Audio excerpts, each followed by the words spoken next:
ಅಲ್ಲಿಂದ ದಾವಣಗೆರೆ ಕಡೆ ಬರೋಣ. ದಾವಣಗೆರೆ ಲೋಕಸಭಾ ಕ್ಷೇತ್ರದ ಭಾರತೀಯ ಜನತಾ ಪಕ್ಷದ ಅಭ್ಯರ್ಥಿ ಸಿದ್ದೇಶ್ವರ್ ಅವರು ಕೂಡ ಬಿರುಸಿನ ಪ್ರಚಾರವನ್ನು ಮಾಡಿದ್ರು. ಬೆಂಗಳೂರು ದಕ್ಷಿಣ ಕ್ಷೇತ್ರದ ಬಿಜೆಪಿ ಅಭ್ಯರ್ಥಿ ತೇಜಸ್ವಿ ಸೂರ್ಯ ಜಿಎಂ ಸಿದ್ದೇಶ್ವರ್ಗೆ ಸಾಥ್ ಕೊಟ್ಟರು. ತೆರೆದ ವಾಹನದಲ್ಲಿ ಚನ್ನಗಿರಿ, ಹರಿಹರ ನಗರಗಳಲ್ಲಿ ಪ್ರಚಾರ ನಡೆಸಿದ್ರು. ಮತ್ತೊಮ್ಮೆ ಜಿಎಂ ಸಿದ್ದೇಶ್ವರ್ನ ಗೆಲ್ಲಿಸಿ ಎಂದರು.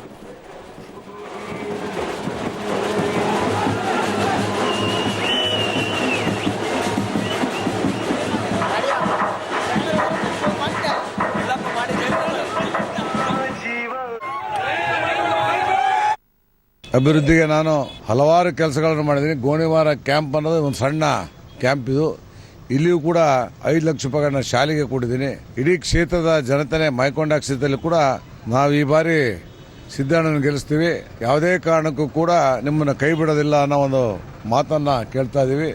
ಸನ್ಮಾನ್ಯ ನರೇಂದ್ರ ಮೋದಿ ಅವರನ್ನ ಪ್ರಧಾನಮಂತ್ರಿ ಮಾಡಬೇಕು ಅಂತ ಇವತ್ತು ಕಾಂಗ್ರೆಸ್ನವರು ಮೋದಿ ಹೆಸರು ಹೇಳ್ತಾರೆ ಅಂತೇಳಿ. ಮೋದಿನ ಹೆಸರು ಹೇಳ್ದಲೆ ನಾವೇನು ಇಂದಿರಾ ಗಾಂಧಿ ಹೆಸರು ಹೇಳಕ್ಕೆ ಅಥವಾ ಸೋನಿಯಾ ಗಾಂಧಿ, ರಾಹುಲ್ ಗಾಂಧಿ ಹೆಸರು ಹೇಳಕ್ಕೆ ಸಾಧ್ಯನೇ? ಸಮರ್ಥ ನಾಯಕ ನಾನೇ ಅಲ್ಲ, ಇಡೀ ಪ್ರಪಂಚವೇ ಹೊಗಳ್ತೈತೆ ಮೋದಿಯವ್ರನ್ನ. ಕಾಂಗ್ರೆಸ್ನವ್ರು ಆ ರೀತಿಯಾಗಿ ಹೇಳ್ತಾರೆ. ದೇಶದ ಮತ್ತು ಈ ಜಿಲ್ಲೆಯ ಜನತೆ ಸಿದ್ದೇಶಪ್ಪಗೆ, ಕಮಲಕ್ಕೆ ವೋಟ್ ಕೊಡ್ತೀವಿ, ನರೇಂದ್ರ ಮೋದಿ ಅವ್ರನ್ನ ಪ್ರಧಾನಮಂತ್ರಿ ಮಾಡ್ತೀವಿ ಅಂತ